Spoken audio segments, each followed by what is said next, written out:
There's our oil pan, everybody. Not that bad to get out.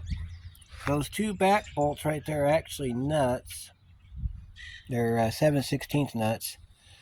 Front of this pan, these are all basically 3/8. That's some of the garbage we got out of our pan. So let me show you what the pan looks like here. Get it up on the table so we can inspect it. I'm going to definitely go through and clean this thing up real good before I put it back in. Okay, so you got a windage tray. All these little bumps right here, they're supposed to be there. They aid in sealing the oil pan to the engine block.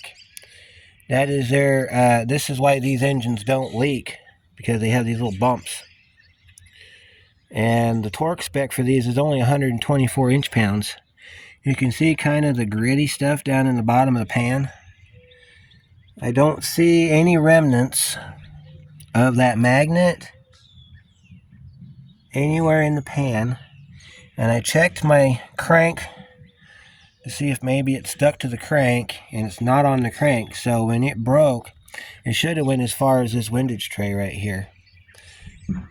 But this is where the oil pan, this is where the pump goes, the pump screen.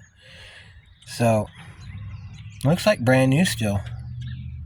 Yeah, see, this is what your brand new oil pan would look like if you got it from GM, minus all the grit and crap in the bottom of it. So I can give you a corner view over there. Can't really see too much. I don't see any signs of the magnet. It would be up in the front here if it didn't get stuck to the drain plug. I don't see any signs of the magnet, so I'm going to go ahead and clean this pan back up and get it back under the car. If for some reason you need to do your oil pan, let me give you the part number for the gasket.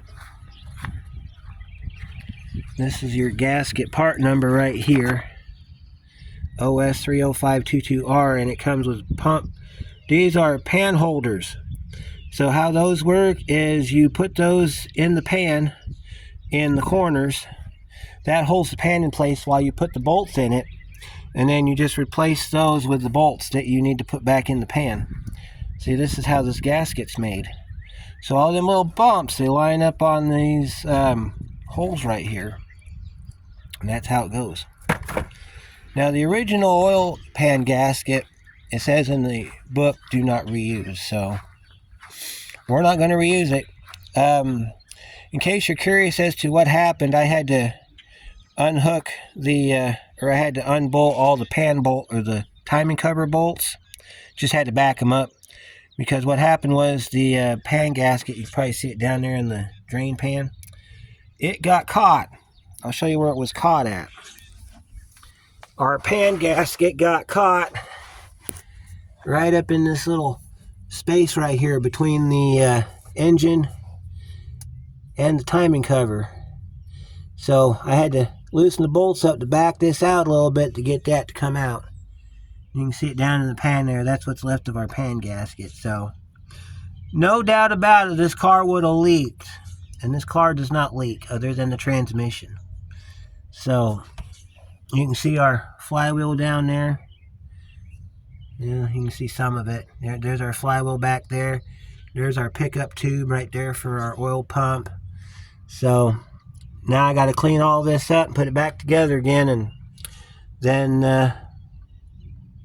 in the next video, we'll put the crank pulley back on and put it all back together. So just wanted to show you this real quick. So stay tuned for some more Buick stuff.